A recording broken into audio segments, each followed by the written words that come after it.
दिया सलाई से हम किसी वस्तु को जलाने का प्रयास करते हैं। दिया सलाई समझ गए? माचिस, हाँ, ये समझ जाएंगे। तो दिया सलाई से हम किसी वस्तु को जलाने का प्रयास कर रहे हैं और वहां पवन का वेग, हवा की अधिकता यदि ज्यादा है तो वो दिया सलाई उस हवा के वेग से बुझ जाती है। लेकिन हम फिर प्रयास करते हैं, लेकिन फिर हवा की अधिकता से वो जो वस्तु है वो अग्नि नहीं पकड़ पाती है।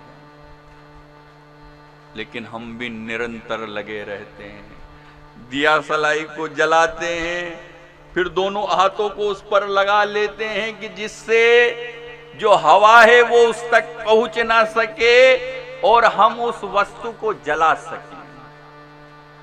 लेकिन हम सफल हों उसके पहले कई बार हवा सफल हो जाती है और दिया सलाई बुझ जाती है। लेकिन जब हम बारंबार प्रयास करते रहते हैं तो जिस वस्तु को हम जलाने का प्रयास कर रहे हैं निश्चित रूप में उसमें कोई अग्नि तत्व होता ही है, तभी वो जलती है। जब हम उस पे बारंबार प्रयास करते हैं तो उस वस्तु का जो अग्नि तत्व है वो जागृत हो जाता है और हमें सहयोग और सहायता प्रदान करने लगता है। और जो उस वस्तु का अग्नि तत्व भले ही थोड़ा जागृत हो, लेकिन जब सहयोग करता है तो दिया सलाई को बल मिल जाता है और वो हवा के वेग में भी अग्नि को प्रज्वलित कर देती है। ठीक ऐसी ही स्थिति सद्गुरु और हमारे बीच की है। सद्गुरु दिया सलाई के रूप में है और हम लोग उस अग्नि तत्व के समान हैं। गुरुदेव भगवान दिया सलाई के समान हमें जलाना चाहते हैं, लेकिन हमारी जो विषय और वासना का वेग है वो हमारे भक्ति तत्व को जलने नहीं देता है। गुरुदेव फिर प्रयास करते हैं, लेकिन हम उस पर अपने विषय की आस वासना का वेग डालकर उसे फिर बुझा देते हैं।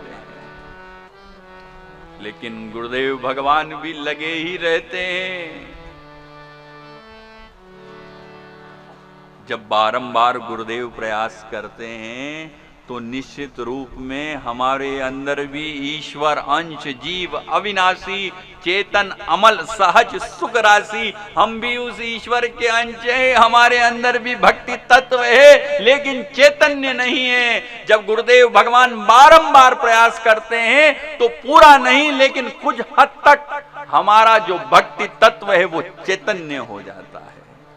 जैसे वहां उस वस्तु का अग्नि तत्व सहायक बनता है और सहायता मिलते ही वो दिया सलाई उस वस्तु को जला देती है, उसी प्रकार भले ही पूरा नहीं कुछ हद तक ही हमारा भक्ति तत्व जब चेतन होता है तो गुरुदेव भगवान हमारे अंतर जगत को प्रकाशित कर देते हैं।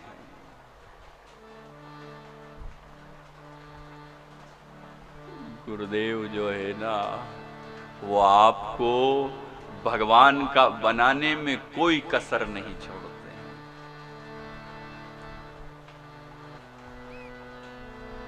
पर कोई शिष्य चाहे ही ना तो फिर सद्गुरु बेचारा क्या करे।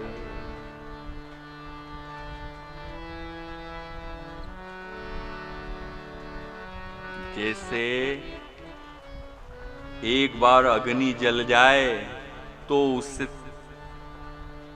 का हवा से रक्षण करना पड़ता है। क्यों?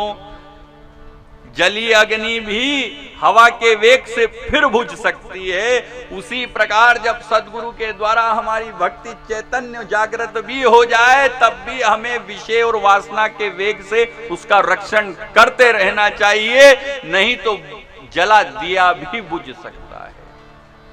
हम सदियों से देख रहे हैं, दीपक में जलते घृत और बाती हैं, लेकिन नाम किसका होता है? दीपक का। लोग क्या कहते हैं? दीपक जल रहा है। उसी प्रकार सदियों से सद्गुरु हमारे लिए जलते आ रहे हैं, और नाम किसका होता है? सद शिष्य का होता है। लेकिन गुरुदेव निस्वार्थ भाव से जलने को तत्पर हैं, उत्सुक हैं। जैसे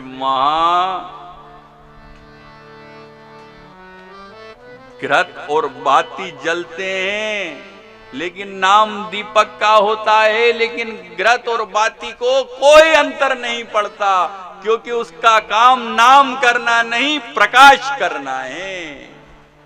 उसी प्रकार सद्गुरु को यश गौरव वैभव मिले ना मिले, उसका काम यश लेना नहीं, उसका काम तो सद शिष्य की जागृति करना है, उसे प्रकाशित करना है।